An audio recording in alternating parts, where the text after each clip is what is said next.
นมัตถุรัตนตยัสสะขอนอบน้อมแด่พระรัตนตรัยด้วยเสียงเก้า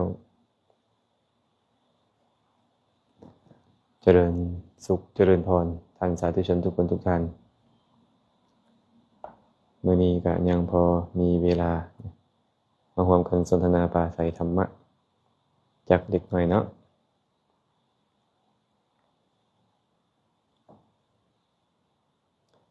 มื้อนี้วันที่11เดือน7ปี2026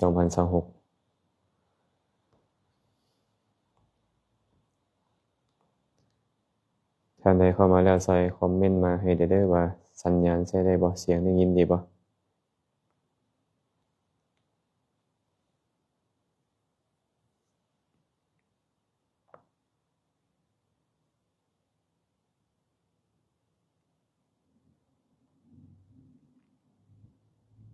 ผู้ใดเข้ามาแล้วก็อย่าลืมแชร์ไปเป็นธรรมทานนำเด้อ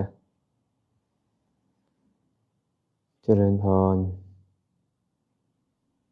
ผู้ใดน้อนี่ต้นบ่มอนคำทองปัญญาเจริญพรเด้อนางละสักคิ้วเจริญพรหมดสุขุสุคนเข้ามาแล้วเนาะหวังว่าจะได้ยินเสียงเนาะถ้าหากได้ยินหรือบ่ได้ยินก็คอมเมนต์เข้ามาให้เด้อฟังอยู่ไสใดได้ยินเสียงบ่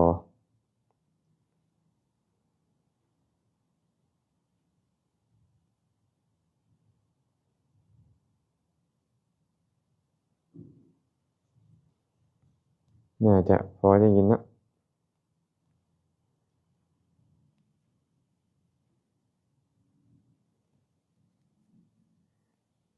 ตูพอดไสยเพชรน้อมนมัสการพระอาจารย์เจริญพรสาธุเด้อได้ยินเสียงบ่เนาะน่าจะพอได้ยินเนาะอัมพรสิทธิราชได้ยินกันน้อยเจริญพรสาธุพาราดอนจันดาวงศ์เจริญพรเด้อขอพาราดอนอย่าลืมเด้อผู้ใดเข้ามาแล้วหากมีคำถามข้อใดที่คิดว่าจะเป็นประโยชน์แก่ตนและก็เป็นประโยชน์แก่ผู้อื่นเนาะก็สามารถคอมเมนต์เข้ามาร่วมกันสนทนาได้เด้อแล้วก็อย่าลืมแชร์ไปเป็นธรรมทานนำ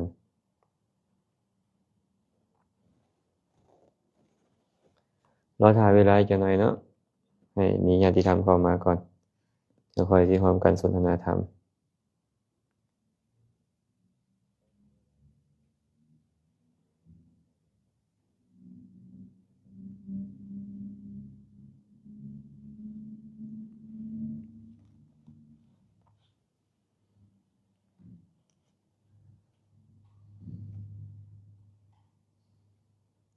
เมลัยมาลาวงศ์สาธุสาธุอัมพรสิทธิราชสาธุเด้อหัสดีสัญญาณดีก็น้อยเจริญพรสาธุต้อยนามมนตรีสาธุเด้อห้านละสักคิ้วและสอนเสริมสวยครบวงจรน้อมกราบพระอาจารย์เจริญพรสาธุอนุโมทนาบุญนำแบบไหนที่เธอรักน้อมกราบพระอาจารย์สาธุเสียงดีชัดเจนโดยได้ยินกันน้อยสาธุต้อยสุธรรมากราบสาธุชัดเจนกันน้อยเจริญพรญาติธรรมทางท่าแขกคำมวล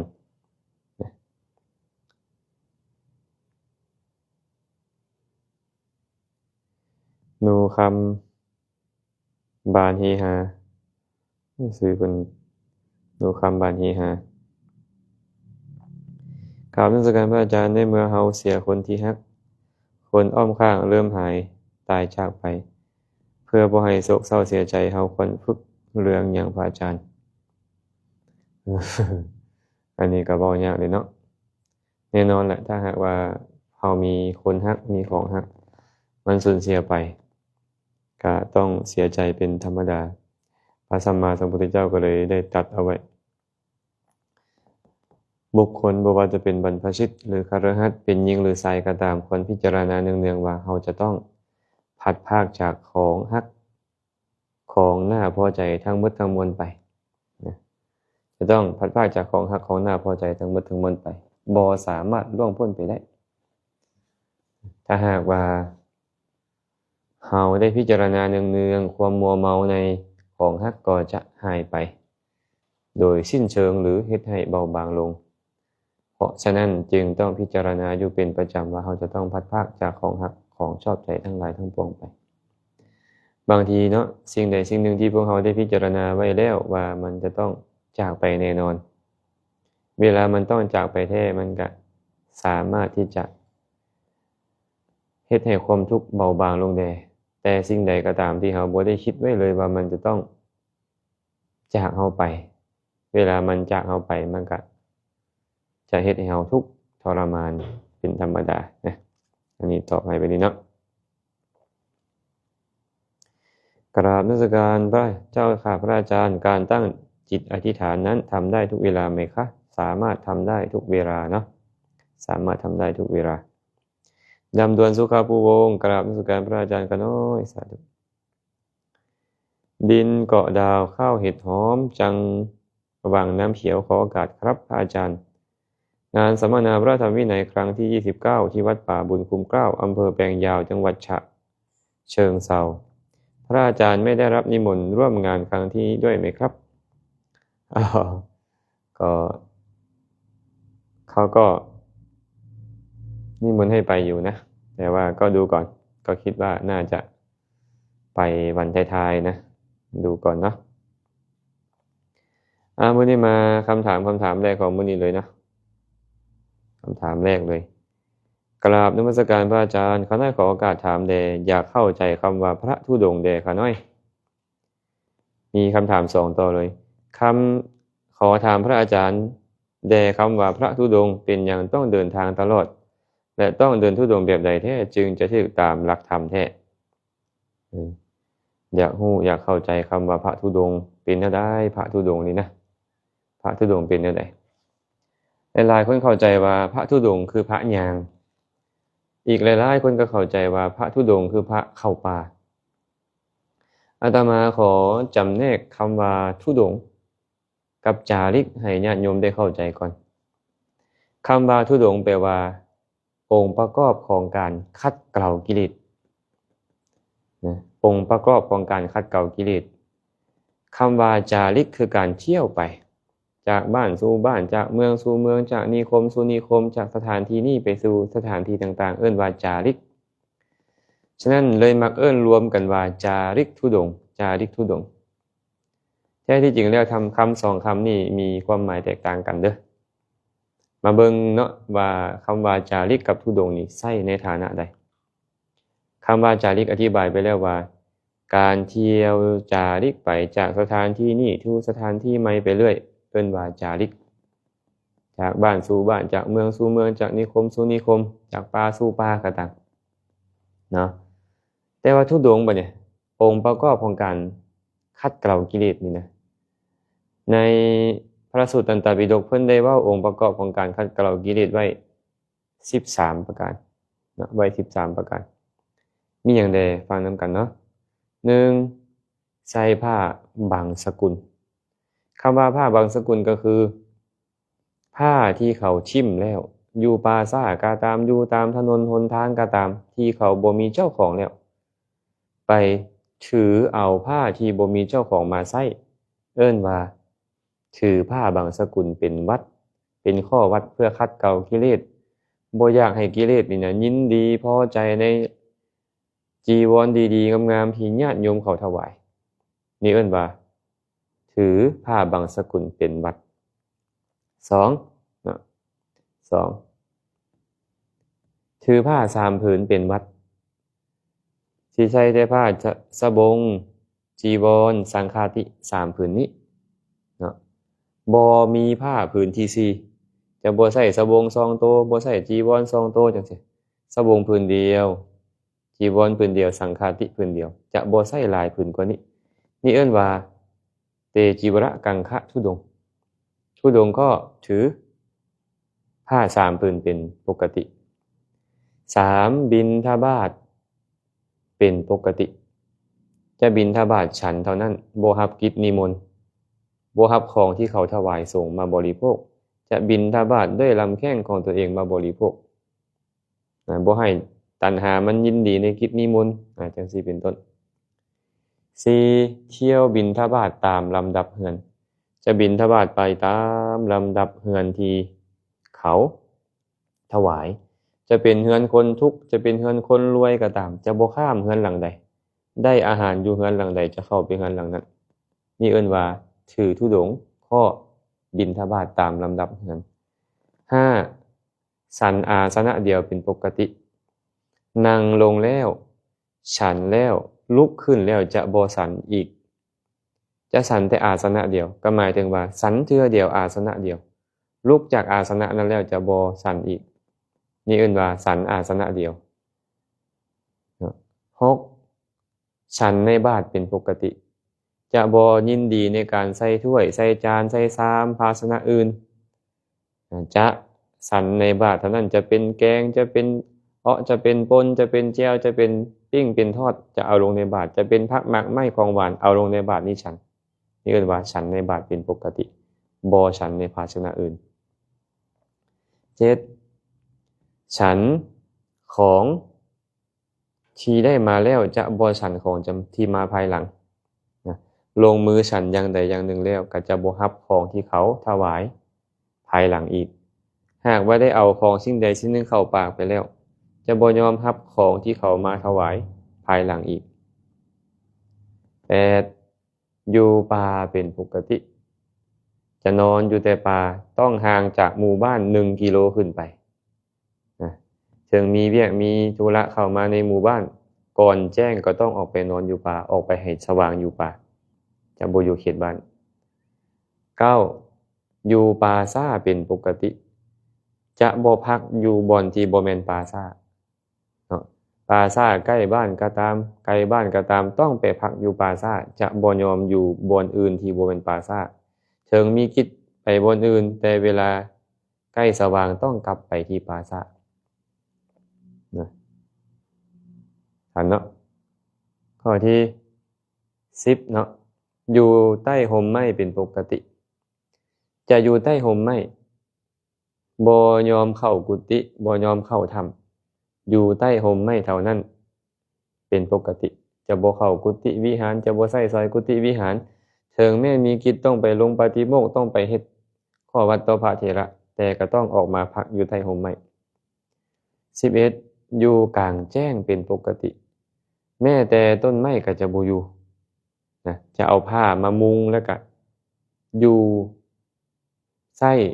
สอยสถานที่นั่นเท่านั้นเป็นอยู่นี่เอิ้นว่าอยู่กลางแจ้งเป็นปกติ12จะอยู่เสนาสนะตามที่เขาจัดให้เจ้าหน้าที่เพิ่นจัดให้อยู่กุฏิหลังใดจะอยู่หลังนั้นจะบ่เลือกกุฏิอยู่ข้อสุดท้ายจะอยู่ในอิริยาบถ3มีแต่ยืนนั่งย่างจะบ่ยอมนอนจะบ่ยอมเอนกายลงนอนทั้ง13ข้อนี้เอิ้นว่าธุดงค์เนาะถามว่าบัดนี้ธุดงค์นี่ต้องย่างบ่ก็บ่มีเรื่องเกี่ยวกับย่างเลยแม่นบ่มีเรื่องเกี่ยวกับจีวร2เรื่องเกี่ยวกับอาหารบิณฑบาต5เรื่องเกี่ยวกับเสนาสนะ5เรื่องเกี่ยวกับการปราลบความเพียร1ฉะนั้นธุดงค์จึงบ่แม่นการย่างไปในสถานที่ต่างๆธุดงค์คือการรักษาข้อวัดอยู่วัดก็เอิ้นว่าธุดงค์เอิ้นว่าพระธุดงค์อยู่ป่าก็เอิ้นว่าพระธุดงค์อยู่บ้านก็เอิ้นว่าพระธุดงค์หากมีองค์ประกอบเหล่านี้แต่พวกเฮานี่นะมักเอิ้นพระที่ย่างไปหั่นว่าพระธุดงค์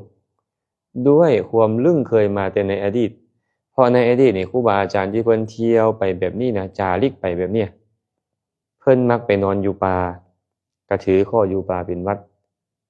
เพิ่นมักนอนอยู่ป่าซ่าก็ถือป่าการอยู่ป่าซ่าเป็นวัดถือ3ผืนเป็นผ้า3ผืนเป็นวัดถือผ้าบางสกุลเป็นวัดเที่ยวบิณฑบาตเป็นวัดฉันอาสนะเดียวเป็นวัดเพิ่นมักเฮ็ดแบบนั้นเฮาก็เลยเข้าใจว่าเพิ่นถือธุดงค์เมื่อเข้าใจว่าเพิ่นถือธุดงค์ก็เอิ้นว่าพระถือธุดงค์พระถือธุดงค์เอิ้นติดปากไปติดปากมาก็ว่าพระธุดงค์ล่างๆมานี่นะจะถือธุดงค์หรือบ่ก็ตามว่าแต่ย่างไปเฮาเอิ้นว่าพระธุดงค์ซึ่งความจริงแล้วบ่คันถึกเนาะผู้เที่ยวไปเอิ้นว่าจาริก ามว่าจาริกนี่นะต้องไปสู่ป่าบ่หรือต้องไปสู่บ้านก็ต้องตอบตามความเป็นจริงว่าการไปสู่ป่าบ่เอิ้นว่าทุดงค์เอิ้นว่าบุดงค์เอิ้นว่าบุดงค์ฝ่าดงเข้าป่าฝ่าดงเนาะแต่การจาริกเที่ยวไปเพื่อประโยชน์เพื่อความสุขแก่เทวดาและมนุษย์ทั้งหลายตามที่พระศาสดาสั่งสอนไว้ก็คือเจ้าจงไปสู่สถานที่ต่างๆเพื่อประกอบประโยชน์สุขแก่หมู่ชนทั้งหลายบ่ว่าจะเป็นมนุษย์บ่ว่าจะเป็นเทวดาให้เขาได้ประโยชน์จากเจ้าก็ต้องไปหาบ่อนที่มีคนบ่อนใดแล้วมีคนก็หมู่บ้านเด้เมืองเด้ก็ย่างไปจาริกไปให้เขาได้กราบไหว้ให้เขาได้ให้อาสนะให้เขาได้เข้าไปนั่งใกล้เพื่อฟังธรรมให้เขาได้ถวายทานให้เขาได้เฮ็ดสิ่งต่างๆที่จะได้ประโยชน์นั่นเอิ้นว่าการเที่ยวจาริกไปฉะนั้นการเที่ยวจาริกไปที่เฮามักเอิ้นจนติดปากว่าทุดงค์นี่บ่แม่นการต้องเข้าป่าคือการเที่ยวไปเพื่อให้ผู้คนได้โอกาสเลื่อมใสกราบไหว้ให้อาสนะเข้าไปนั่งใกล้เพื่อฟังธรรมได้ถวายทานเป็นต้นเนาะอันนี้เรื่องของทุดงค์นะข้อที่เพิ่นถามมาก็ตอบให้แบบนี้เด้อตอบให้แบบนี้ก็หวังว่าจะเข้าใจเนาะคนที่มักตำหนิพระแต่บางทีก็คิดว่าเป็นหยังคือบ่ไปย่างในป่าย่างทุดงค์นะทุดงค์เขาย่างในป่าตัวก็ต้องเข้าใจญาติโยมก็ต้องเข้าใจว่าทุดงค์นั้นบ่จำเป็นต้องย่างบ่จำเป็นต้องหยังรักษาอยู่วัดก็ได้ย่างก็บ่แม่นว่าต้องถือทุดงค์บางองค์ก็ถือทุดงค์บางองค์ก็บ่ถือทุดงค์สำคัญซื่อๆดอกเนาะอันนี้ตอบให้แล้วเด้อมาอีกคำถามหนึ่งเนาะมีคำถามหนึ่งเพราะว่าได้ตั้งหัวข้อขึ้นมาแล้วพระอาจารย์ข้าน้อยขออนุญาตมีคำถามเพื่ออยากได้คำตอบนำทางข้าน้อยมีลูกชายบวชเป็นจัวมื้อหนึ่งข้าน้อยลงให้จัวลูกข้าน้อยจะบาปบ่เพิ่นบอกว่าลูกชายของเพิ่นไปบวชเป็นจัว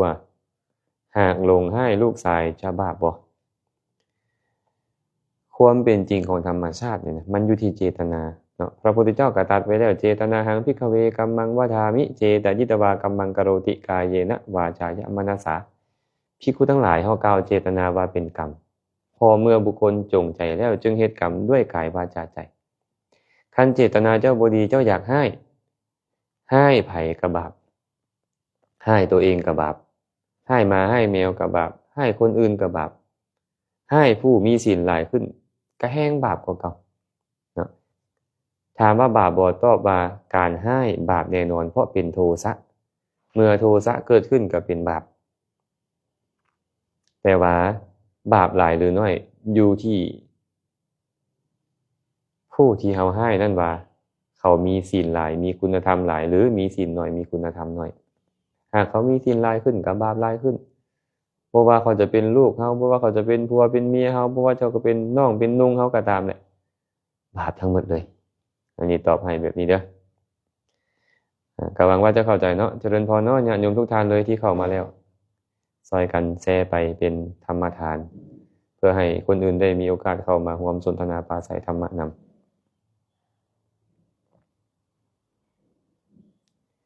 พรสวรรค์ดาราสวัสดิ์สาธุฟังปากสันเสียงชัดเจนพระอาจารย์สาธุเด้อ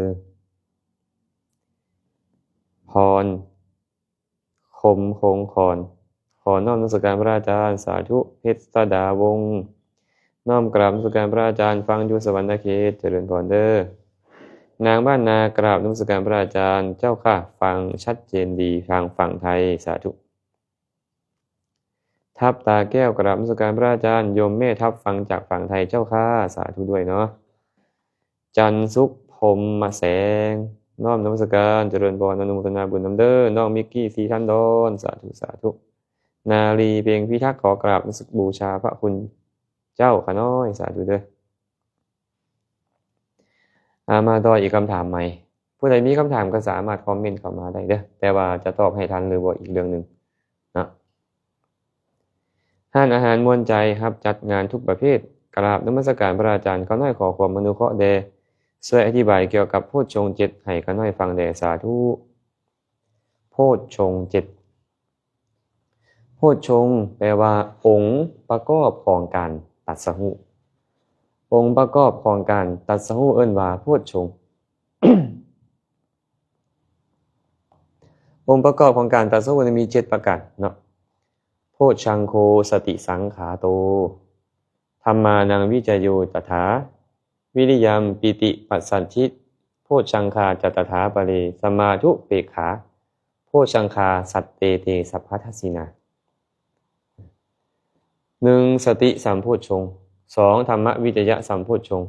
3วิริยะสัมโพชฌงค์4ปีติสัมโพชฌงค์5ปัสสัทธิสัมโพชฌงค์6สมาธิสัมโพชฌงค์7อุเบกขาสัมโพชฌงค์คำว่าสติสัมโพชฌงค์ก็คือตัวสติเจตสิกนะสติความระลึกรู้นั่นแหละเป็นองค์ประกอบของการตรัสรู้อย่างหนึ่งเอิ้นว่าสติสัมโพชฌงค์ธรรมวิจยะสัมโพชฌงค์ก็คือตัวปัญญาไปพิจารณาใคร่ควรธรรมะปัญญาที่เกิดขึ้นใคร่ควรพินิจพิจารณาธรรมะนั่นแหละเอิ้นว่าธรรมวิจยะสัมโพชฌงค์ธรรมวิจัยก็แปลว่าพิจารณาธรรมเป็นตัวปัญญาเจตสิกวิริยะสัมโพชฌงค์ก็หมายถึงตัวความเพียรในการละความชั่วความเพียรในการเจริญกุศลเอิ้นว่าวิริยะสัมโพชฌงค์เนาะส่วนว่าปีติสัมโพชฌงค์ปีติแปลว่าความอิ่มเอิบใจความปลื้มปีติใจนะความปลื้มปีติใจความแซมชื่นใจนี่นะเป็นองค์ประกอบของการตรัสรู้อย่างหนึ่งเลยเอิ้นมันว่าปีติสัมโพชฌงค์ปัสสัทธิแปลว่าความสงบระงับความสงบระงับจิตใจนี่นะเอิ้นว่าปัสสัทธิมันสงบระงับใจเฮ็ดให้ใจบ่ฟุ้งซ่านฉะนั้นธรรมชาตินี่แหละเป็นองค์ประกอบของการตรัสรู้ก็เลยเอิ้นว่าปัสสัทธิสัมโพชฌงค์อุเบกขาสัมโพชฌงค์ขออภัยสมาธิสัมโพชฌงค์ก่อนสมาธิสัมโพชฌงค์ก็หมายถึงตัวเอกคตาเจตสิกความมีจิตตั้งมั่นในอารมณ์เดียวนั้นเป็นอย่างหนึ่งเป็นองค์ประกอบอย่างหนึ่งของการตรัสรู้เลยเอิ้นว่าสมาธิสัมโพชฌงค์ส่วนความเป็นกลางในสัมปัญญุตธรรมความวางเฉยในสัมปัญญุตธรรมเอิ้นว่าอุเบกขาได้แก่ตัตระมัชฌัตตาเจตสิกตัวนี้นี่เป็นความวางเฉยบ่น้อมเอียงไปเข้าข้างสิ่งนี้เข้าข้างสิ่งนั้นเป็นองค์ประกอบของการตรัสรู้อย่างหนึ่งเลยเอิ้นว่าสัมโพชฌงค์อย่างหนึ่งใส่ชื่อเพิ่นว่าอุเบกขาสัมโพชฌงค์เนาะประมาณนี้เนาะสัมโพชฌงค์ก็คือองค์ประกอบของการตรัสรู้นั่นเองเด้อกำลังว่าจะเข้าใจบางว่าจะเข้าใจเจริญพรเด้อญาติโยมท่านใดเข้ามาแล้วแม่เวียงแม่โนราเนาะก็อย่าลืมแชร์ไปเป็นธรรมทานนำเพื่อให้หลายๆคนได้มีโอกาสเข้ามาฟังได้มีโอกาสสอบถามปัญหาที่ข้องคาใจต่างๆเนาะตุ้ยแสงสุวรรณาสาธุต้นกรามอาจารย์ขาน้อยสร้างเครื่องออนไลน์เข้าโกงเอาเงินขาน้อยแม่นบ่ขาน้อยนี่ก็เป็นกรรมขาน้อยแต่ชาติก่อนสาธุขาน้อย เพิ่นเล่าหรือเพิ่นถามมื้อนี้เนาะหากถามก็สิเดาเอาเนาะหากว่าถูกคนโกงเด้สร้างเครื่องออนไลน์แล้วถูกคนโกงเป็นกรรมของเฮาแต่ชาติปางก่อนบ่การที่ทรัพย์พินาศนี่นะแน่นอนมันต้องเป็นผลของกรรมเก่าแต่ทุกคนเคยเฮ็ดกรรมเก่ามาเมิดทั้งที่กรรมดีและกรรมบ่ดีเนาะแต่ถามว่าการที่เฮ็ดให้ทรัพย์สมบัติพินาศนี่มันเป็นกรรมประเภทใดล่ะพระพุทธเจ้าตรัสไว้แบบนี้ว่าภิกขุทั้งหลายอาทินนาทานอันบุคคลเจริญกระทำให้หลายแล้วยอมเฮ็ดบุคคลนั้นให้เข้าถึงอบายทุกขติวินิบาตนรกโทษอย่างเบาที่สุดของอาทินนาทานยอมเฮ็ดบุคคลผู้เป็นมนุษย์แล้วให้เป็นผู้เสื่อมจากทรัพย์มีทรัพย์สมบัติกับพินาศกับจิบหายจะหลายก็ตามน้อยก็ตามมันก็เป็นโทษของอาทินนาทานที่เราเคยเฮ็ดมาโทษอย่างเบาของมันแล้วฉะนั้นผลของอาทินนาทานกรรมนั่นแหละเราเฮ็ดมาในการก่อนบ่ว่าการก่อนในชาตินี้บ่ว่าการก่อนในชาติก่อนๆก็ตาม ได้โอกาสส่งผลก็เลยเป็นปัจจัยให้เราต้องเสียทรัพย์แบบนั้นเนาะ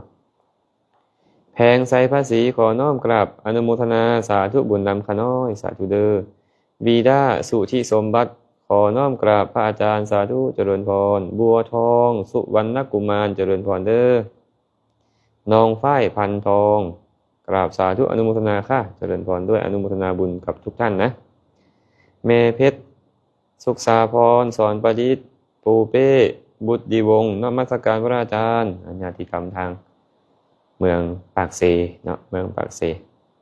จำปาสักเนาะจันแปงเจริญพรเด้อมาอีกคำถามหนึ่ง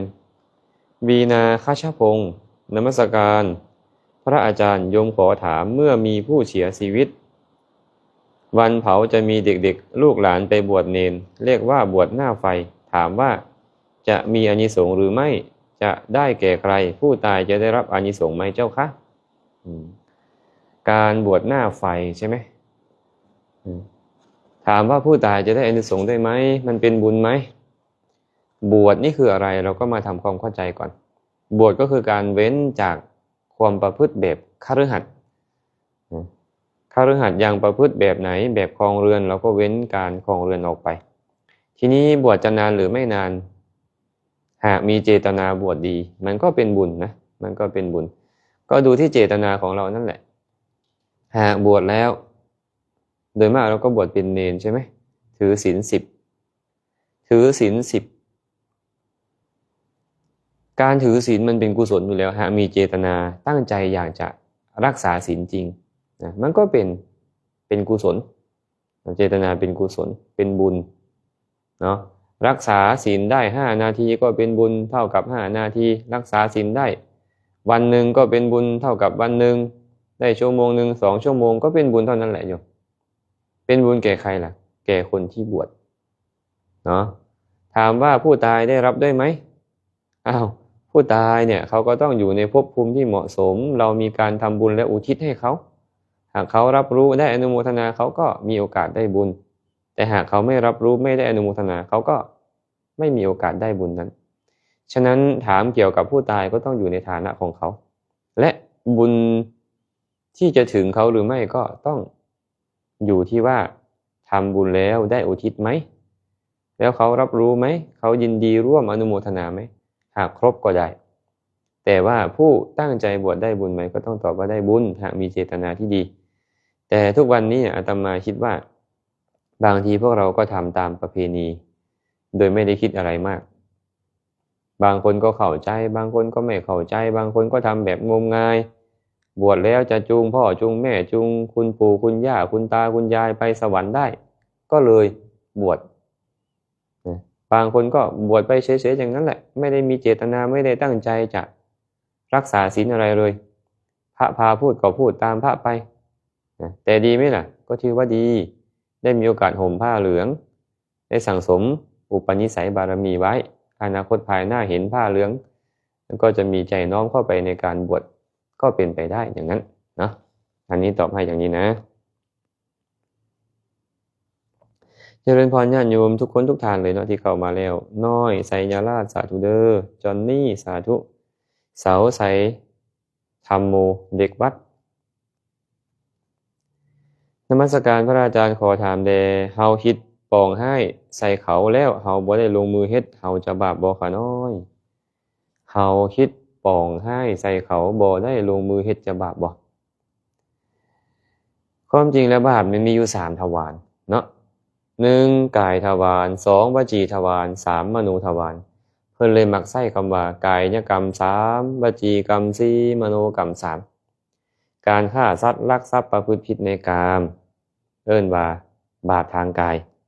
การเว้าตัวเว้าส่อเสียดเว้าคำหยาบเว้าเพ้อเจ้อเหลวไหลเอิ้นว่าบาปทางวาจา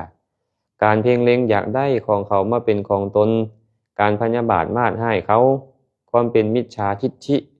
เป็นมโนกรรมการอิสาริษยาความขี้ทีความซิงซังความ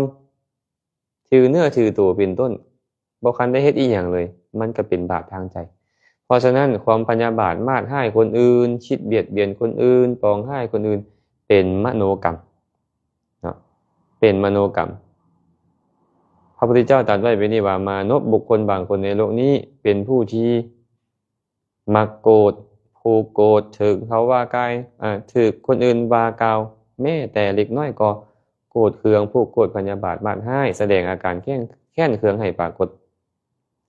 หลังจากแตกกายทำลายแล้วย่อมเข้าถึงอบายทุกขติวินิบาตนรก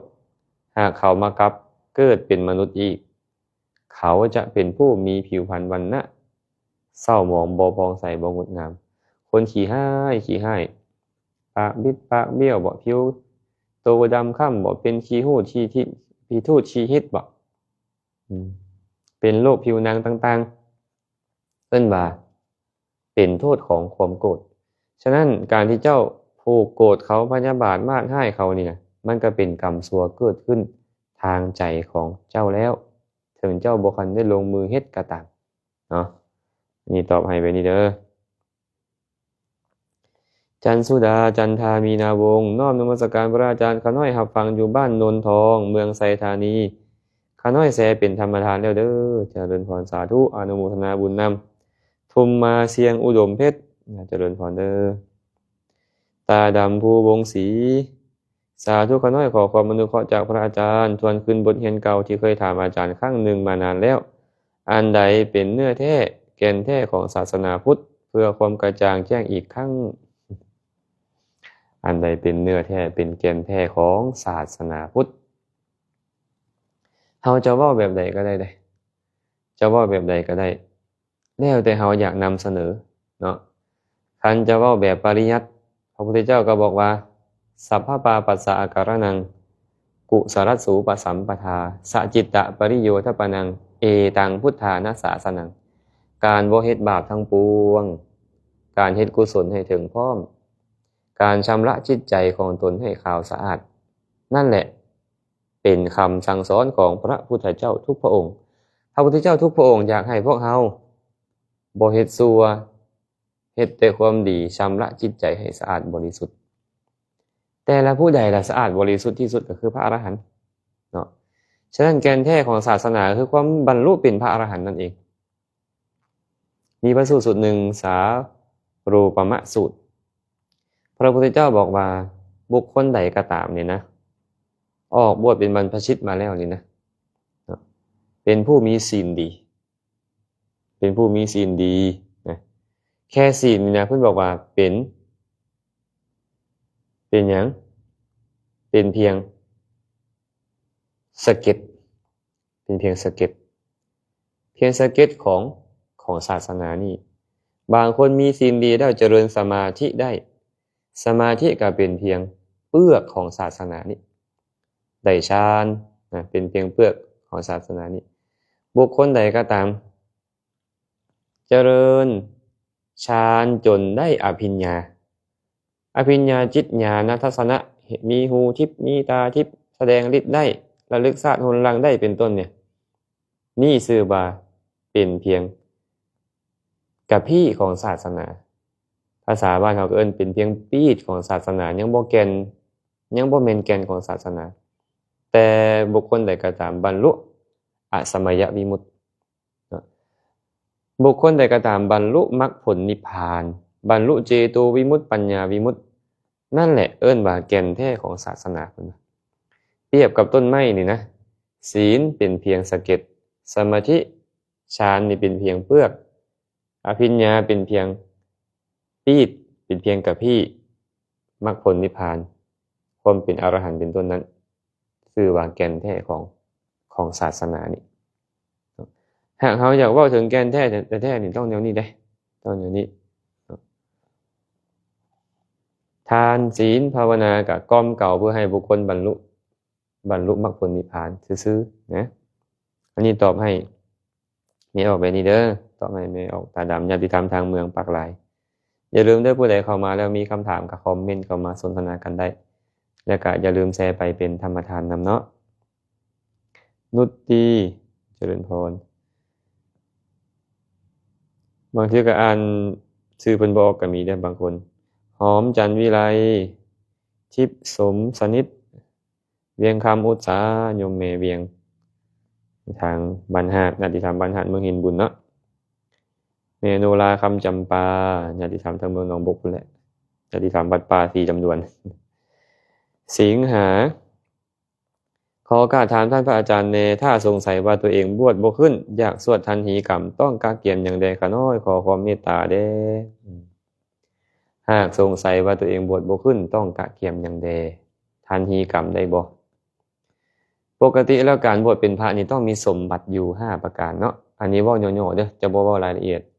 อายุต้องครบ20เป็นต้นนี่นะเอิ้นว่าวัตถุสมบัติอายุต้องครบ20บ่ได้เป็นบัณฑะบ่ได้เป็นกระเทยบ่ได้เข้าฤทธิ์เดรัจฉีมาก่อนบ่ได้ลักบวชมาก่อนในภายก่อนหน้านั้นแล้วก็บ่เคยเป็นปาราชิกเมื่อการบวชครั้งก่อนนี่เอิ้นว่าวัตถุสมบัติอันนี้ญัตติสมบัติอนุสาวนาสมบัติหมายถึงการสวดถึกอาการะทานก่อนบ่ขาดตกบกพร่องสวดบ่ได้สลับกันระหว่างญัตติระหว่างอนุสาวนาสีมาสมบัติศีลที่บวชนั่นเป็นศีลที่ถูกต้องตามธรรมวินัยและกะบริษัทสมบัติกลุ่มภิกขุที่ไปนั่งหัตถบาทนะครบถ้วนสมบูรณ์บ่เป็นวรรคบ่นั่งห่างเกินหัตถบาทกันออกไปแบบนี้เป็นต้นเนาะหรือบ่มีกระเทยบ่มีผู้เป็นปาราชิกมาก่อนมาขั้นเอิ้นว่าบวชสมบูรณ์ได้แต่ถ้าหากขาดตกบกพร่องอย่างใดอย่างหนึ่งเอิ้นว่าบวชบ่สมบูรณ์ทันหีกรรมได้บ่คันเฮาฮู้เลยว่าเฮานี่นะบวชบ่ขึ้นเลยต้องบวชใหม่แต่ถ้าเขาแค่สงสัยว่าบวชขึ้นหรือบ่ขึ้นเนาะก็ไปขอให้เพิ่นทันหีกรรมให้ใหม่ทันหีกรรมแปลว่าสวดซ้ำเนาะที่แท้จริงแล้วสวดซ้ำแท้ๆนี่คือควรสวดตอนที่เพิ่นสวดบ่ถึกอันเลยแต่ในกรณีเช่นนี้เฮามาฮู้ภายหลังก็ไปสวดซ้ำได้ก็เตรียมบาตรเตรียมจีวรนี่แหละผ้า3ผืนนี่แหละสบงจีวรสังฆาติบาตรเอาไปก็มีแต่สำคัญเนาะก็ไปขอให้พระสงฆ์ตั้งแต่5องค์ขึ้นไปอยู่ในสีมาเดียวกันสวดซ้ำให้ก็ได้แล้วนะบ่ได้ยากหยังเนาะเอ็นเจอร์น้อมกราบอาจารย์ไม่ออกน้ำฟังอยู่เด้อเจริญพรสาธุไม่ออกน้ำอยู่บ้านใดบุนี่เนาะไม่รับไม่ไลฟ์สาธุอนุโมทามิแม่ดำมณีคำนมนมัสการเจริญพรเด้อชอนเป็นบ่เนี่ยชอนหรือจอนจันทาบ่สาธุนมัสการพระอาจารย์ข้าน้อยน้อมฟังอยู่ทงมีชัยแขวงสยบุรีเสียงแจ้งชัดเจนดีโอ้สาธุเด้อขอให้มีความสุขมาสุขทุกคนเด้อญาติธรรมทางเมืองสยะพวกเฮาเนาะนางเกตมณีแก้ววันดีสาธุแม่ต้งสายบุญน้อมกราบอนุโมทนาสาธุในธรรมเจ้าข้าเจริญพรจินตนาอ่องมะลิกราบสาธุร่วมอนุโมทามิกราบจ้าญาติธรรมทางฝั่งไทยต้อยสุธรรมมาญาติธรรมทางเมืองท่าแขกแข่งคำมวลข้าน้อยขอถามถ้าเฮาคิดว่าเฮาบาปไปแล้วอันใดอันหนึ่งเฮาสิแก้ไขได้บ่ควรจะเฮ็ดแบบใดข้าน้อยไม่ออกต้อยต้องเข้าใจแบบนี้ว่าสิ่งใดที่สำเร็จเป็นกรรมไปแล้วเฮาบ่สามารถไปแก้ไขได้จะเป็นกรรมดีจะเป็นกรรมชั่วก็ตามเป็นกรรมดีเฮ็ดไปแล้วก็สำเร็จไปแล้วแก้ไขบ่ได้เป็นกรรมบ่ดีเป็นกรรมชั่วสำเร็จไปแล้วก็แก้ไขบ่ได้ฉะนั้นไม่ออกต้อยบ่ต้องไปคิดหามันแล้วนะบ่ต้องไปสนใจมันแล้วมีแต่ว่าฮู้ว่ามันเคยเฮ็ดผิดมาก็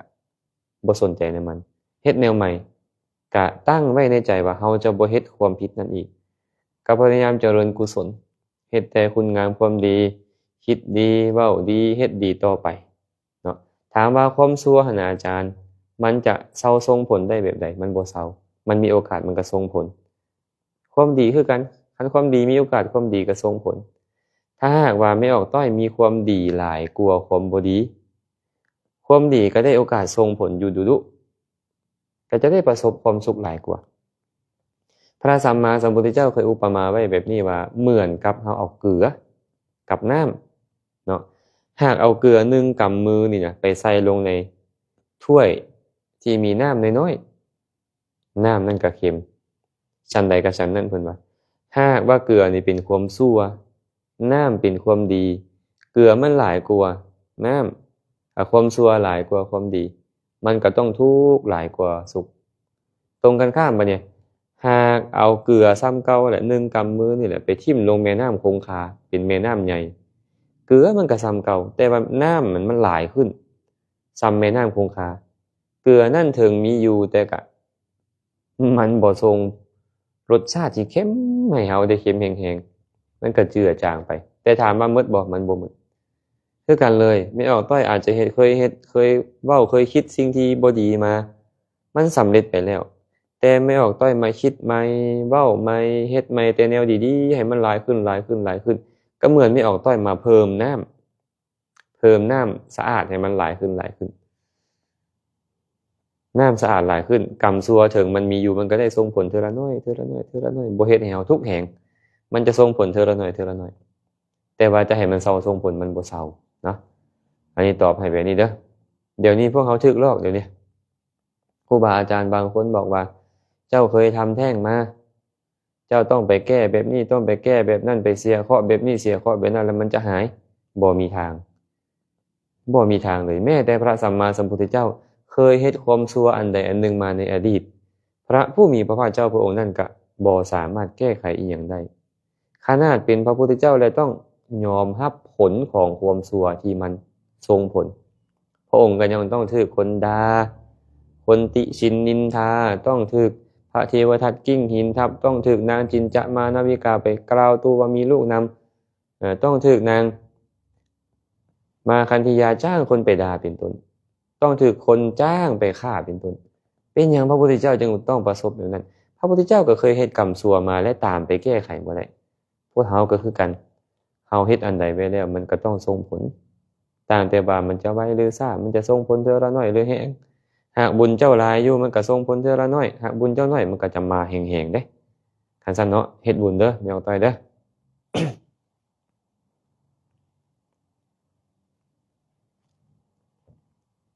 สุภัตตานมัสการอาจารย์ขน้อยเจริญพรญาติธรรมทางญี่ปุ่นบ่เนาะสีสมุทรแก้วอรุณใสสาธุน้อมนมัสการพระอาจารย์สาธุคำใสวงสุวรรณน้อมกราบพระอาจารย์ขน้อยเจริญพรบุญค่ำผลพระวงศ์กราบนมัสการพระอาจารย์สาธุเพชรสมัยดาวงศ์น้อมกราบนมัสการพระอาจารย์เจริญพรอนุโมทนาบุญนำทุกคนทุกท่านเลย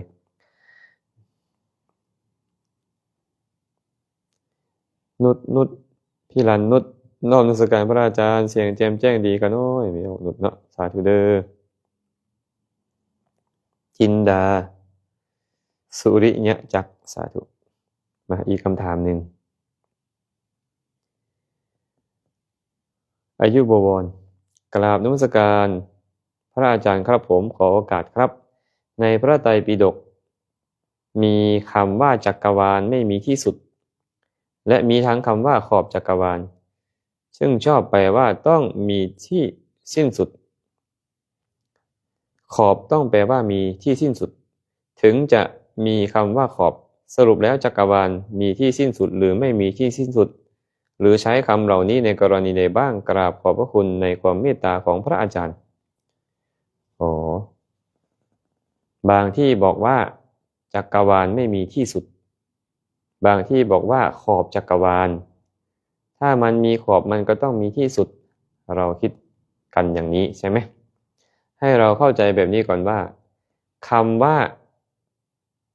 อานันตรจักรวาลไม่มีที่สุดนี่หมายถึง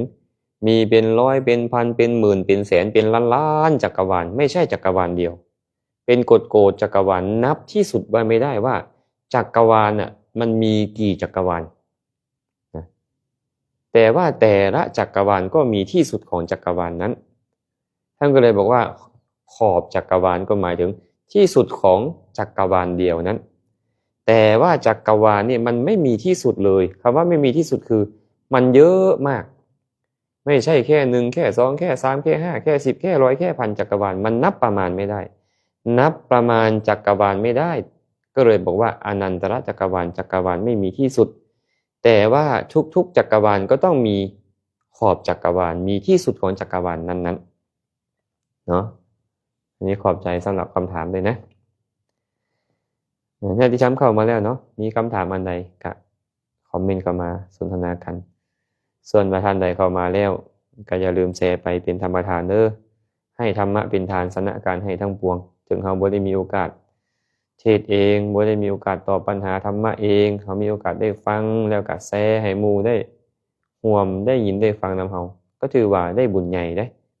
พระพุทธเจ้าบอกว่าสัพพะทานังธรรมะทานังชินาติการให้ธรรมะเป็นทานชนะการให้ทั้งปวงพวกเขาก็อย่าลืมแชร์ให้คนที่เฮารู้จักได้ความรับฟังนำกันเนาะอินทวาสาธุเด้ออานนท์สาธุพอมันปู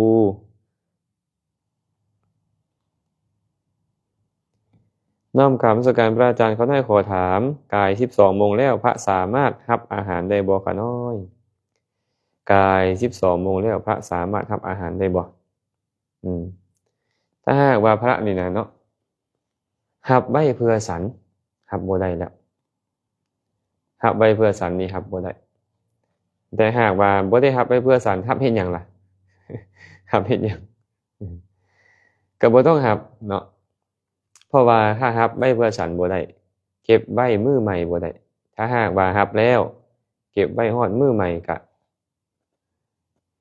เอาไปฉันก็เป็นอาบัติเป็นอาบัติเนาะเป็นอาบัติปาจิตตีทุกๆค่ำคืนเลยบ่ควรรับเนาะบ่ควรรับ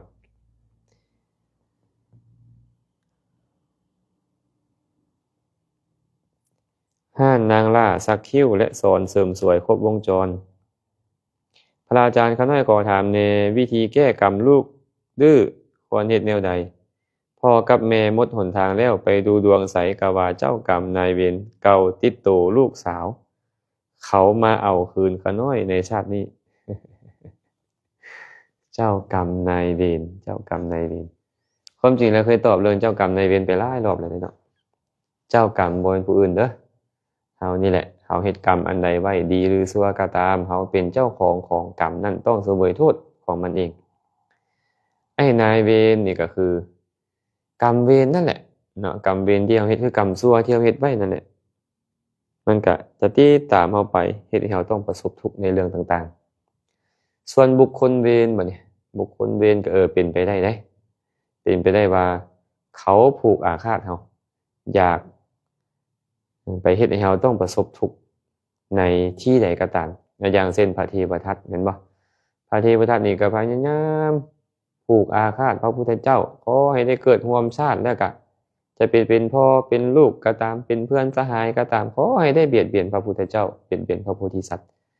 เราเกิดมาแต่ละชาติเราก็ยังเป็นแบบนั้นอยู่แต่ถามว่าเกิดมาแต่ละชาติเราเฮ็ดคุณงามความดีบ่เราก็เฮ็ดอยู่เลยแต่ว่าเห็นพระพุทธเจ้าแล้วได้อยากเบียดเบียนถามว่าเป็นไปได้บ่ล่ะที่ลูกเฮานี่นะเป็นคู่กรรมคู่เวรเก่าเฮาปรารถนามาเฮ็ดให้เฮาต้องประสบทุกข์ก็ตอบว่าเป็นไปได้แต่บ่ได้หมายความว่าจะเป็นแค่ว่ามีโอกาสที่จะเป็นไปได้เนาะไอ้ความดื้อความหยังของเขาเจ้านี่นะเฮาบ่สามารถแก้ไขเขาได้ด้วยการแค่อยากให้แก้ได้เฮาต้องเฮ็ดให้เขานี่เข้าใจศีลเข้าใจธรรมเฮ็ดให้เขานี่นะมีความรู้ความเข้าใจสิ่งที่ชอบที่บ่ชอบคันเขาเข้าใจ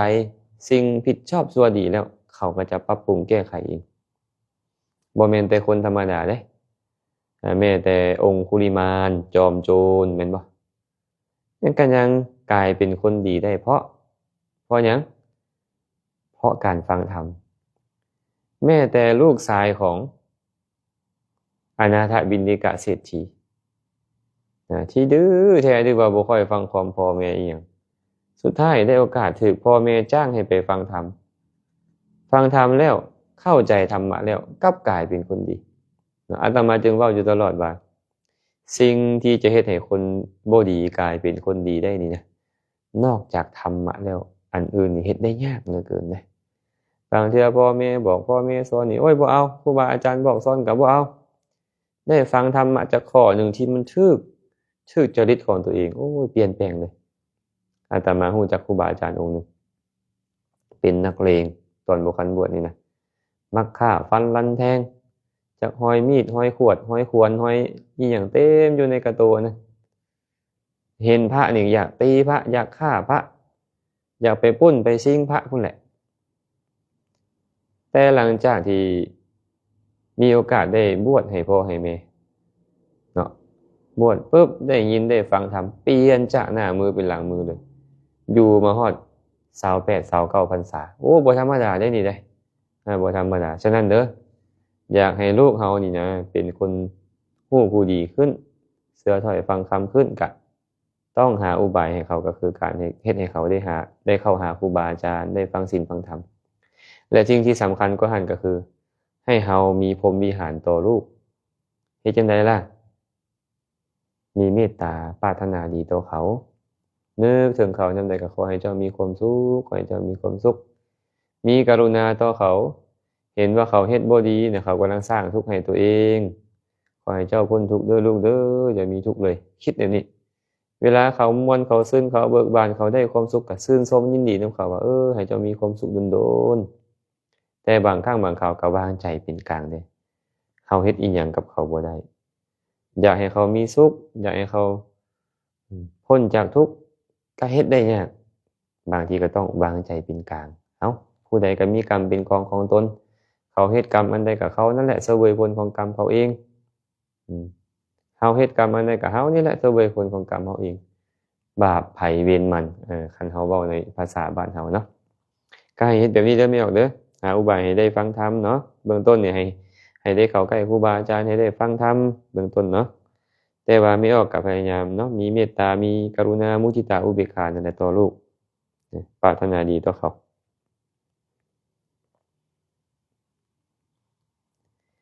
ไม้ทองพรหมจันทร์กราบนมัสการพระอาจารย์อธิบายเรื่องจิตให้ข้าน้อยฟังอีกแดข้าน้อยได้ยินมีพระองค์หนึ่งเพิ่นสอนว่าอยากไปนิพพานต้องฮู้จักจิตให้แจ้งว่าสัตว์อธิบายเรื่องจิตคือหยังจิตแม่นบ่ จินเตตีติจิตตังธรรมชาติที่คิดเอิ้นว่าจิตคิดหยังล่ะวิสยวิชานะลักขณังจิตตังฮู้อารมณ์โดยพิเศษเป็นลักษณะจิตนี่มันฮู้อารมณ์ฮู้สีเอิ้นว่าเห็นฮู้เสียงเอิ้นว่าฟังฮู้กลิ่นเอิ้นว่าดมฮู้รสชาติเอิ้นว่าชิมฮู้สัมผัสเอิ้นว่ากระทบฮู้ธรรมารมณ์เอิ้นว่าฮู้แจ้งฉะนั้นจะฮู้แบบใดก็ตามแต่คือมันฮู้อารมณ์จิตนี่นะเป็นธรรมชาติที่ฮู้อารมณ์และความจริงของจิตคืออย่างความจริงของจิตบ่เที่ยงเป็นทุกข์เป็นอนัตตาเนาะบ่เที่ยงเป็นทุกข์เป็นอนัตตาฉะนั้นอยากฮู้จิตแท้ๆมาเรียนอภิธรรมเด้อมาเรียนอภิธรรมเนาะเดี๋ยวนี้นี่พวกเขาเข้าใจจิตบ่ค่อยถูกนะโดยเฉพาะจิตเดิมที่พวกเขาเข้าใจกันว่าจิตเดิมคือนิพพานเขาคิดจังซั่นนะความจริงแล้วบ่แม่นเด้อจิตบ่แม่นนิพพานบ่แม่นจิตนี่มีความเกิดขึ้นตั้งอยู่ดับไปนิพพานคือหยังนิพพานคือธรรมชาติที่บ่เกิดขึ้นบ่ตั้งอยู่บ่ดับไปแต่ชื่อของมันที่เว้าถึงนี่ก็ยังแตกต่างกันแล้วเนาะจิตเดิมจึงบ่แม่นนิพพานเด้อจิตเดิมคือวิภังขออภัยภวังคจิตจิตเดิมคือภวังคจิตเนาะจิตที่เป็นภวังค์เนี่ยคือวิบากจิตที่มันเฮ็ดหน้าที่ปฏิสนธิภวังค์จุติภวังคจิตนี่นะมันบ่มีกิเลสเข้าไปแทรกได้เมื่อบ่มีกิเลสเข้าไปแทรกได้จึงคล้ายๆกับจิตของพระอรหันต์แต่จิตของพระอรหันต์นี่นะบ่แม่นจังซั่นนะฉะนั้นมันก็เลยสะอาดบริสุทธิ์มันบ่ขุ่นมัวด้วยโลภโกรธหลงอีหยังเมื่อบ่ขุ่นมัวด้วยโลภโกรธหลงก็เอิ้นว่ามันสะอาดบริสุทธิ์ผุดพองแบบนี้ซื่อๆเนาะ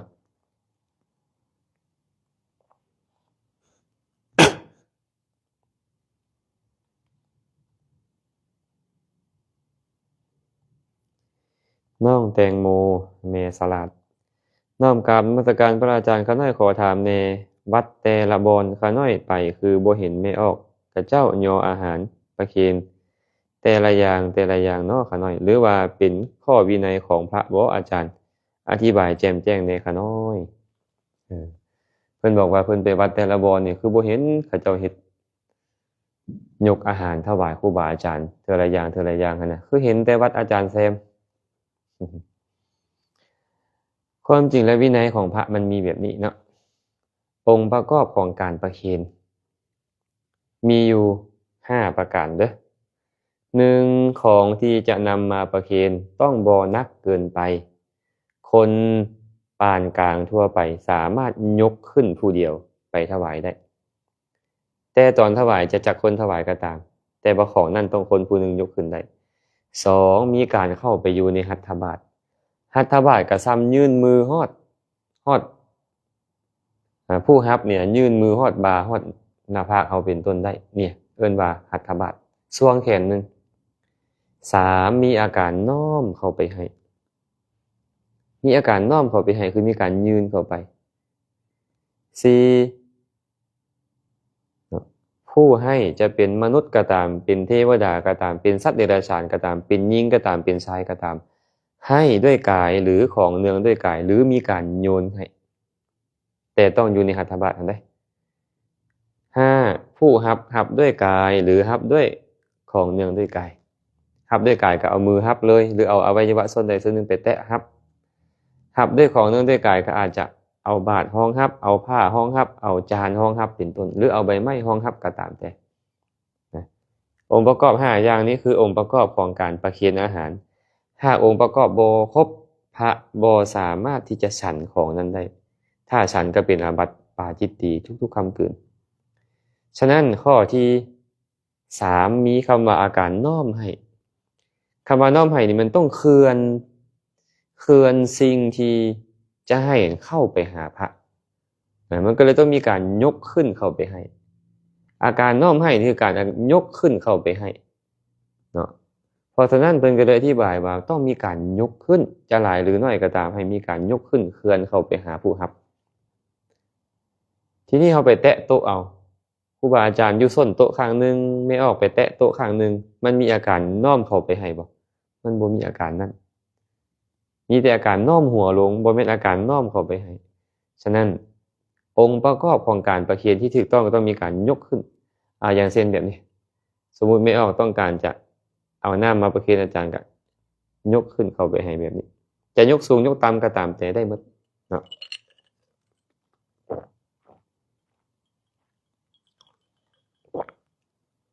บางบาแม่ราชจะเข้าใจเนาะมันเป็นวินัยของพระสงฆ์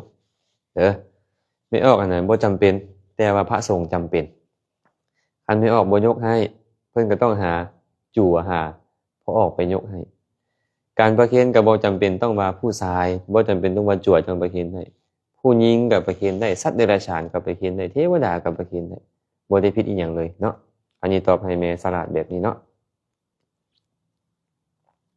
ชีวิตบ่แน่นอนน้อมกราบพระอาจารย์สาธุสายชนมาติกากราบนมัสการพระอาจารย์สาธุพรสวรรค์เสียงทอง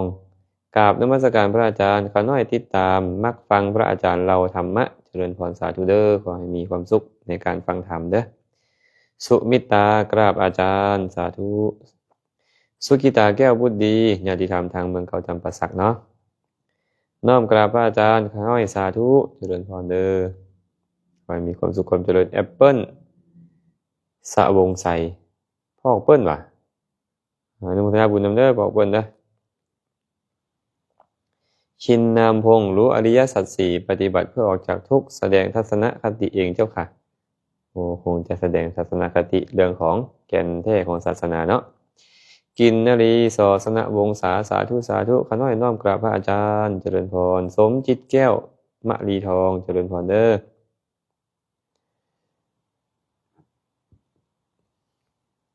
จินตนาแสงคำยองน้อมกราบสาธุขอน้อยมีคำถามขอน้อยไปอินเดียฮอดซีสังเวเนปาลคือบ่เห็นรอยพระบาทของพระพุทธเจ้าแต่อยู่บ้านเฮาคือมีหลายๆไปอินเดียเนปาลก็บ่เห็นรอยพุทธบาทของพระพุทธเจ้าอยู่ลาวเฮาคือมีหลายแท้บ่อนใดเฮ็ดหลายบ่อนนั้นมีหลายบ่อนใดเฮ็ดหลายบ่อนนั้นมีหลายเนาะรอยพระบาทพระพุทธเจ้าเพิ่นบดประทับไว้สะสายเด้เพราะว่าบ่อนใดที่เพิ่นประทับไว้นะผู้ใดก็จะข้ามบ่ได้กายบ่ได้นะเวลาพระบาทของพระพุทธเจ้าประทับลงในพื้นดินนี่นะยกขึ้นรอยพระบาทก็จะหายไปน นอกจากว่าเพิ่นจะอธิษฐานให้คนเห็นในพระสูตรในบางสูตรนี่เพิ่นจะอธิษฐานห้อยพระบาทให้คนเห็นแล้วได้นำห้อยพระบาทเพิ่นไปเพื่อเข้าไปหาเพิ่นเพื่อให้ได้ฟังธรรมให้ได้ประโยชน์ที่เหลือหายหมดก็มีโปเกมอนเนาะที่เพิ่นเล่าไว้นะมีโปเกมอนแต่ว่าบ่มีในประเทศลาวบ่มีในประเทศไทยเลย อันนี้ก็น่าคิดอยู่เลยเนาะ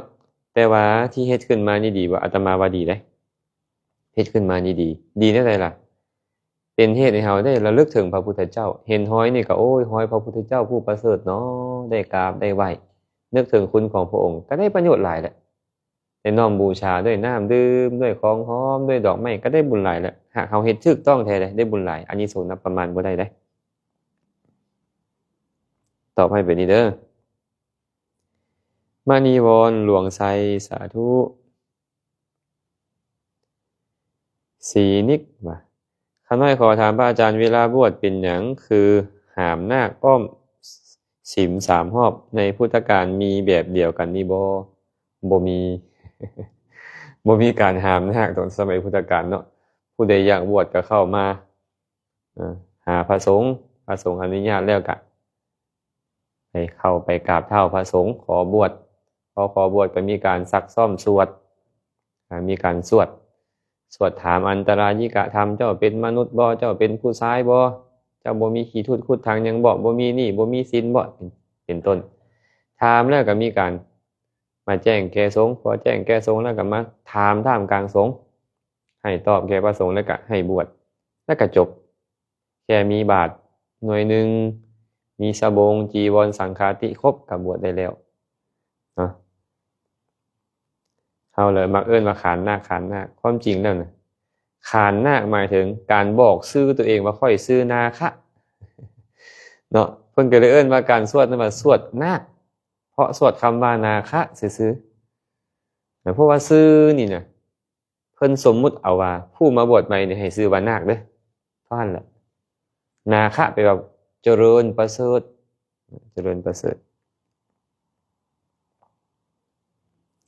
ยูยี่กราบนมัสการพระอาจารย์สาธุแง่สีวงไซเจริญพรเด้อแอปเปิลบุญวิสัยน้อมกราบพระอาจารย์อนุโมทนาบุญนำเมื่อสุคนเลยจันทาวันดาราจักสาธุ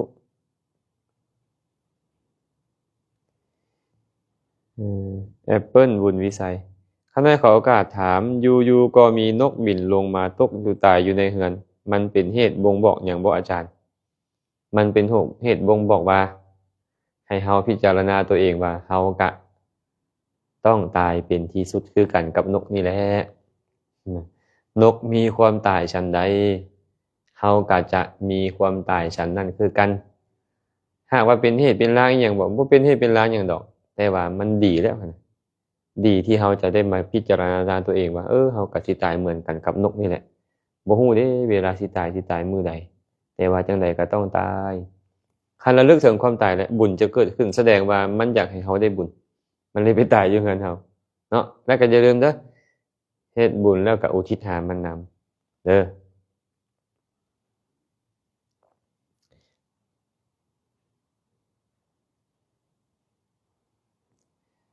เลิน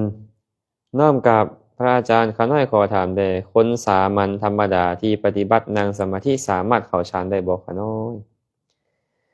หากอุปนิสัยมีปฏิบัติอย่างถูกต้องในกรรมฐานหมวดนั้นที่เป็นเหตุแห่งฌานอย่างเช่นอานาปานสติบ่หรือว่ากสินบ่อสุภกรรมฐานบ่เมตตากรุณามุทิตาบ่จังซี่ก็สามารถเข้าฌานได้แต่หลังจากที่ได้ฌานแล้วน่ะจะบ่ใช้ชีวิตแบบฆราวาสทั่วไปแล้วจะมักน้อยสันโดษจะหลีกออกจากหมู่แต่ถามว่าไปใหม่ๆนี่นะยังคลองเฮือนอยู่นี่นะเอาไปนั่งสมาธิจัก5 มื้อ10 มื้อแล้วเข้าฌานได้บ่ก็ต้องบอกว่าได้อย่างเช่นในพระสูตรเนาะมีพระราชาพระองค์หนึ่งชื่อว่าพระเจ้าปุกุสาติพระเจ้าพิมพิสารนี่ก็ทรงสารไปเขียนอานาปานสติเขียนพุทธคุณธรรมคุณสังฆคุณทรงไปเพิ่นก็ขึ้นไปนั่งอยู่เทิงปราสาทเพิ่นอ่านพุทธคุณธรรมคุณสังฆคุณอ่านอานาปานสติหายใจเข้ากะฮู้หายใจออกกะฮู้เข้าสั้นเข้ายาวฮู้ออกสั้นออกยาวฮู้ เออเฮ็ดตามแล้วได้ปฐมฌานเพิ่นก็ได้แต่ว่าหลังจากนั้นน่ะหากเพิ่นยังไปบริโภคกามคุณอีกอยากไปยังไปอยู่กับลูกกับเมียอีกเป็นธรรมดาอันนี้ก็บ่มีโอกาสแล้วฌานก็เสื่อมเข้าฌานบ่ได้คันเป็นแบบนั้นเนาะจันทร์สายบานเฮืองสาธุสุภัตตราสักคุมาอาจารย์ข้าน้อยขออนุญาตถามนิสัยใจคอคนเฮามีผลมาจากชาติก่อนบ่แน่นอนเนาะแน่นอนนิสัยเป็นอย่างนิสัยก็คืออาศัยสิ่งที่เราเคยอาศัยมาโดนแล้วเฮ็ดมาจนคุ้นจนชินแล้วนั่นแหละเอิ้นว่านิสัยเนาะถามว่าชาติก่อนๆมีผลบ่มีคันชาติก่อนๆเฮาเป็นคนมักคิดบ่ดีมักเว้าบ่ดีมักเฮ็ดบ่ดีมาในชาติปัจจุบันนี้มันก็น้อมไปในการคิดในการเฮ็ดในการเว้าบ่ดีหั่นโดยส่วนหลายนะเพราะฉะนั้นเนาะบางคนนี่นะหากว่าเป็นมิจฉาทิฏฐิ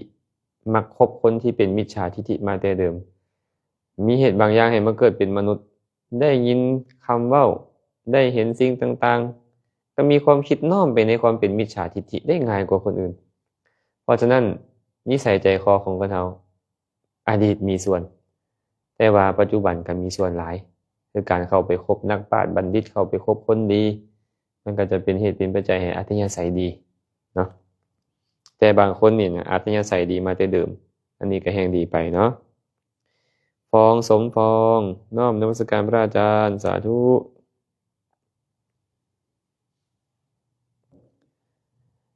จอนนี่ว่ะน้อมนมัสการพระอาจารย์มีญาติโยมเพิ่นฝากถามว่านิมนต์ขออภัยมีนกบินมาตกอยู่ประตูเฮือนตายอยู่หน้าเฮือน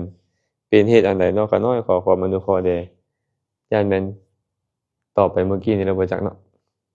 ญาติแม่นตอบไปเมื่อกี้นี่แหละเด้อเป็นเหตุให้เราได้บุญ รัตดาพรเดือนหันษาสาธุน้อมกราบพระอาจารย์เจริญพรเด้อจอนนี่ศิระวงศาน้อมกราบพระอาจารย์ข้าน้อยขอถามแหน่เป็นหยังเวลาสิสวดมนต์ไหว้พระคือว่ามีแนวอยากนอนมีวิธีแก้อนุเคราะห์แด่ข้าน้อย เออเป็นหยังสิสวดมนต์ไหว้พระแล้วอยากนอนแสดงว่าทีนะมิทธะครอบงำเฮาเนาะมันก็เป็นธรรมดาเฮาสร้างสมมาแบบนั้นเด้มันก็เป็นแบบนั้นแหละเราก็พยายามตั้งสติพยายามตั้งสติพยายามใส่ใจให้ดีๆแล้วก็เปล่งเสียงออกมาดังๆจักหน่อยหนึงคันว่ามันมักหาวนอนก็ล้างหน้าซะก่อนกินน้ำเย็นๆเข้าไปยืดเส้นยืดสายหน่อยหนึงแล้วจังค่อยมาสวดเนาะ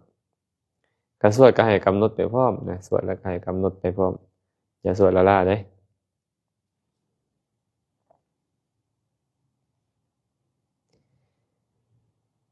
นิโกขอกล้าถามพระอาจารย์ความหมายของคำว่าอธิษฐานคือหยังน้อแล้วจะมีองค์ประกอบหยังจึงจะอธิษฐานให้เกิดผลเป็นจริงดังที่เฮาอธิษฐานขอพระอาจารย์ชี้แจงด้วยค่ะน้อยพระผู้มีพระภาคเจ้าตรัสว่าภิกขุทั้งหลาย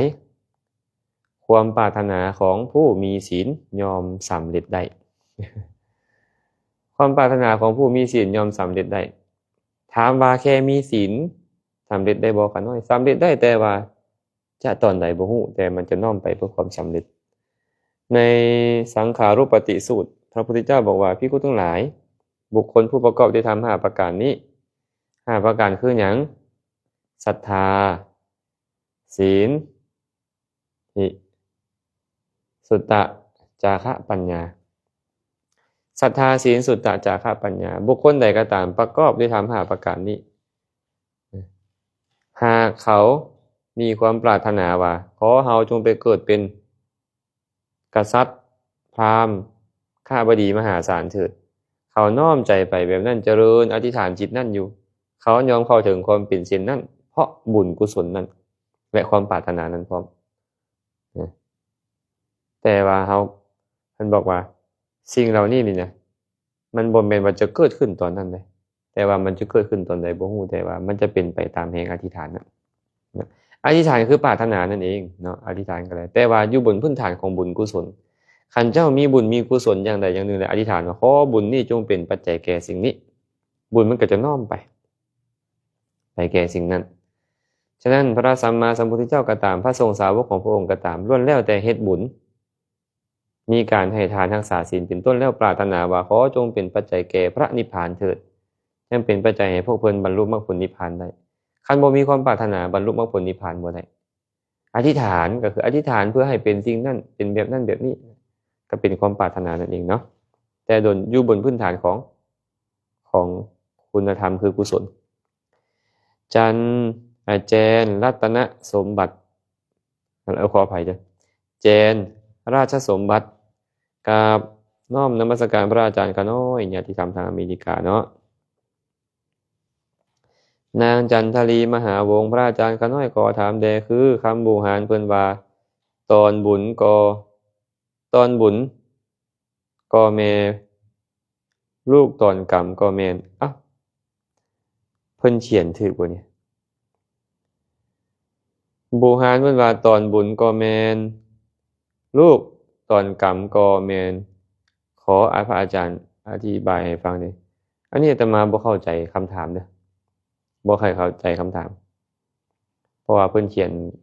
มาบ่ชัดเจนลองถามเข้ามาใหม่เบิ่งเด้ออันนี้ยอมรับว่าบ่เข้าใจคำถามเพิ่นเนาะวิรัตกราบนมัสการพระอาจารย์ผู้ใดเห็นธรรมที่เกิดขึ้นเฉพาะหน้าไม่ควรงอนแง่นคอนแคนเขาควรพอกพูนอาการอย่างนั้นไว้คำนี้มีความหมายว่าอย่างไรครับผมจากไทยครับบุคคลใดเห็นธรรมอันแจ่มแจ้งไม่งอนแง่นคอนแคนเขาควรพอกพูนอาการอย่างนั้นไว้บุคคลใดก็ตามมีสติกำหนดรู้สิ่งใดสิ่งหนึ่งอยู่ในปัจจุบันนั้นไม่ว่าจะเป็นกำหนดรู้กายเวทนาจิตธรรมอยู่ก็ดีมีสติสัมปชัญญะกำหนดรู้อยู่ในขณะนั้นรู้สภาพปัจจุบันในขณะนั้นอยู่อย่างนั้นเขาควรพอกพูนอาการอย่างนั้นไว้ควรปรารภความเพียรทำให้มากทำให้เยอะทำให้มีกำลังนี่เรียกว่าเห็นธรรมอันแจ่มแจ้งอยู่ไม่งอนแง่นขอนแขนนะ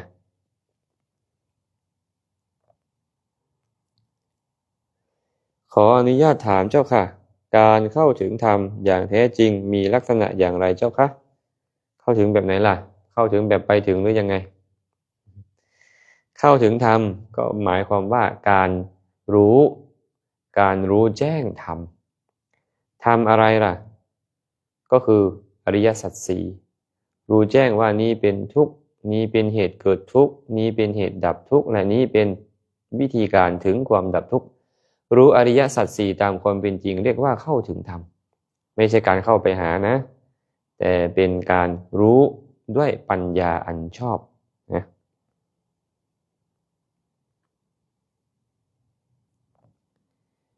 วิรพรอ่านของคุณเลยนะอ่านว่าอะไรบ้างฮาวหัวออนจันบ่ะโอ้ยเนาะเพิ่นเขียนมาให้เลยเทื่อนึงแหละชื่อบ่ได้ตัวนี้น้อมกราบอนุโมทนาทุกการให้ธรรมที่พระอาจารย์เมตตาอนุเคราะห์สาธุเจริญพรจันสมรพรประดิษฐ์น้อมกราบพระอาจารย์สาธุทุมมาเสียงอุดมเพชรสาธุพระอาจารย์ก็ได้แสให้ได้เด้ออนุโมทนาบุญนำเลินโอ้เพิ่นนี่มักถามเรื่องฌานอภิญญาเรื่องนิพพานได้เพิ่นนิพพานเท่ากับคนสามัญธรรมดาที่ปฏิบัติดีปฏิบัติชอบเวลาไปแล้วสามารถไปนิพพานได้อยู่บ่พระอาจารย์ถ้าหากว่าพ่อเคยได้ฟังอาจารย์เรื่อยๆนี่อาจารย์จะเว้าอยู่เสมอว่านิพพานบ่แม่นสถานที่ไปนิพพานบ่แม่นบ่อนอยู่นิพพานบ่แม่นบ่อนเกิดนิพพานภาษาบาลีแปลว่าความดับหยังล่ะดับราคะดับโทสะดับโมหะเมื่อบ่มีราคะโทสะโมหะบาปอกุศลมันบ่มีเมื่อบาปอกุศลบ่มีมันจะบ่มีการเกิดเมื่อดับการเกิดนั่นแหละเอิ้นว่านิพพานนิพพานจึงบ่แม่นบ่อนเกิดบ่แม่นสถานที่เกิดบ่แม่นบ่อนเข้าไปถึง แต่นิพพานเป็นอารมณ์ที่มัคคจิตเข้าไปฮู้เมื่อมัคคจิตมีสัมมาทิฏฐิเป็นต้นนี่เข้าไปฮู้กิเลสหายราคะโทสะโมหะหายนี่เอิ้นว่านิพพานเนาะนิพพานบ่แม่นสถานที่เกิดถามว่าคนธรรมดาทั่วไปสามารถเฮ็ดได้บ่อาจารย์ได้หากเฮ็ดถูกต้องฮู้วิธีฮู้อุบายเฮ็ดถูกต้องก็สามารถบรรลุนิพพานได้บรรลุนิพพานคือละกิเลสได้เป็นพระโสดาบันก็คือละกิเลสเป็นพระสกทาคามีก็ละกิเลสเป็นพระอนาคามีก็ละกิเลสเป็นพระอรหันต์ก็ละกิเลสต่างแต่ว่าเมื่อเป็นพระอรหันต์แล้วต้องออกจากเรือนบวชเป็นบรรพชิตเท่านั้นเองเพราะฉะนั้นเนาะนิพพานนี่นะมันบ่แม่นบ่เกิดหลังจากเฮาตายนะนิพพานคือความดับกิเลสจิตเข้าไปฮู้สภาพนิพพานนั่นแล้วกิเลสหายแต่จิตนั่นต้องมีอริยมรรคอันประกอบด้วยองค์8มีสัมมาทิฏฐิเป็นประธานไปฮู้มันฮู้นิพพานนั้นบ่แม่นบ่เกิดบ่แม่นบ่อยู่บ่แม่นที่อาศัยเด้อ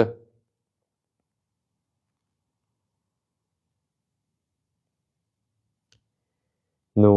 คำบานเฮฮากราบนมัสการพระอาจารย์ครับนายขอถามแน่พระอาจารย์เป็นหยังเทวดามองว่ามีกลิ่นกายเหม็นมองว่าอิหยังหรือว่าถามว่าเทวดาเป็นหยังคือเห็นว่าเฮามีกลิ่นกายเหม็นบ่หรือจังได ดังเขาเจ้าดีอันพวกเทวดานี่นะเขาสามารถรับกลิ่นของเขาได้100โยชน์พู้นน่ะเทวดานี่เขาได้กลิ่นเหม็นสาบของเขา100โยชน์พวกเฮานี่เข้าใกล้ๆกันจังค่อยได้กินกันแม่นบ่แต่เทวดาเนี่ยอยู่ใกล้ๆก็ได้กินเฮาเขาเหม็นสาบเฮาเขาบ่อยากเข้าใกล้พวกเฮาเด้แต่เทวดาบางตนก็มาอยู่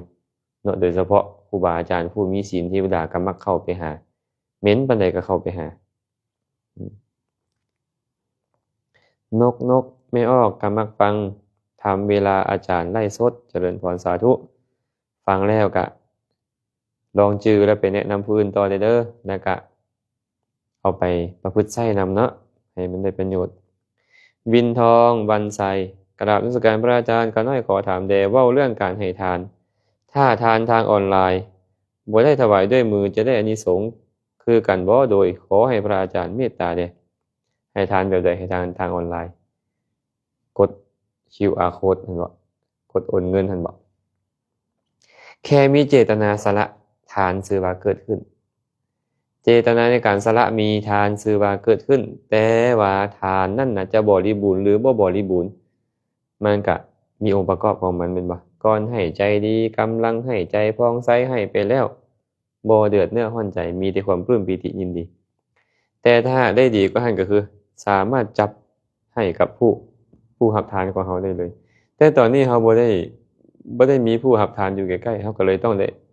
ได้กดโอนไปฉะนั้นเนาะอานิสงส์มันก็ได้คือกันอานิสงส์ก็ได้คือกันหากมีผู้รับทานเราอยู่ใกล้ๆหั้นเราละบ่ให้ด้วยมือตัวเองเลยอันนี้เอิ้นว่าให้ทานแบบบ่เคารพทานปานใดนะบัววันเสริมมาสาธุอนุโมทนาบุญนำอาจารย์ด้วยค่ะน้อยสาธุเด้อสมเบ็งน้อมกราบนมัสการพระอาจารย์ข้าน้อยมักฟังธรรมะของพระอาจารย์เกือบทุกตอนสาธุสาธุเจริญพรอนุโมทนาบุญนำเด้อพุทธิไสยขันธ์รักษากราบนมัสการพระอาจารย์สาธุเสริมจะรุนภูว่ะขออภัยเด้ออาตมาอ่านบ่ถูกก็ได้ไม่ออกเสริมทองไหลไสยวงศาโยมแม่ทองไหลญาติธรรมทางอเมริกาน้อมกราบนมัสการอาจารย์ที่เคารพอย่างสูงข้าน้อยน้อมกราบอนุโมทนาสาธุในธรรมสาธุเด้อแก้วสาวแก้วกราบนมัสการอาจารย์แซมฟังจากลำปางไทยเสียงชัดเจนดีเจ้าค่ะสาธุค่ะเจริญพร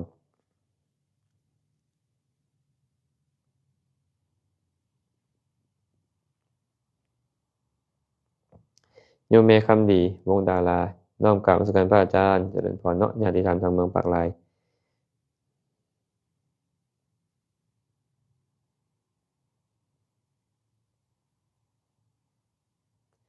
หอมคำวิไลสาธุน้อมนมัสการพระอาจารย์ น้อมใจฟังธรรมะคำสอนของพระอาจารย์ข้าน้อยสาธุแสงเดือนแสงกันนารีธรรมทั้งเมืองปลายสาธุเด้อการปฏิบัติอย่างไรให้รู้ความเป็นอนิจจังทุกขังอนัตตาเจ้าคะถ้าหากสติไม่มาปัญญาไม่เกิดมันก็ไม่เห็นว่าไม่เที่ยงเป็นทุกข์เป็นอนัตตาเมื่อมีสติมาเมื่อมีปัญญาเกิดขึ้นมันถึงจะรู้ว่าอะไรไม่เที่ยงเป็นทุกข์เป็นอนัตตาอาการไม่เที่ยงอย่างไรเป็นทุกข์อย่างไรอนัตตาอย่างไรมันก็จะปรากฏนะน้อมกราบนมัสการเจ้าค่ะทำบุญกับพระที่ไม่มีศีลจะมีอานิสงส์ไหมเจ้าคะทำบุญนี่หมายถึงให้ทานใช่ไหมให้ทานการให้ทานเนี่ยโยมให้กับใครก็ได้บุญได้อานิสงส์เหมือนกันพระพุทธเจ้าบอกว่าอย่างนี้นะให้ทานกับสัตว์เดรัจฉานได้อานิสงส์100 เท่าให้ทานกับคนทุศีลได้อานิสงส์1,000 เท่าให้ทานกับคนที่มีศีลได้อานิสงส์100,000 เท่าให้กับคนมีศีลแต่สามารถเจริญฌานข่มความกำหนัดยินดีในกามได้แล้วได้อานิสงส์100,000 โกฏเท่าแต่ให้ทานกับผู้กำลังปฏิบัติเพื่อให้บรรลุโสดาบันอานิสงส์นับประมาณไม่ได้ไม่ต้องกล่าวถึงโสดาบันสกทาคามีอนาคามีเป็นต้นเลยฉะนั้นให้ทานกับครูบาอาจารย์เนี่ยมันมีอานิสงส์อยู่แล้วโยมมีอานิสงส์มากกว่าการให้ทานกับสัตว์เดรัจฉานกว่าคนทุศีลอีกถึงพระทุศีลก็ยังถือว่ามีศีลมากกว่าโยมอยู่เนาะก็ได้บุญนั่นแหละโยมแต่บุญจะมากหรือน้อยก็อยู่ที่ศีลของท่านด้วยนะ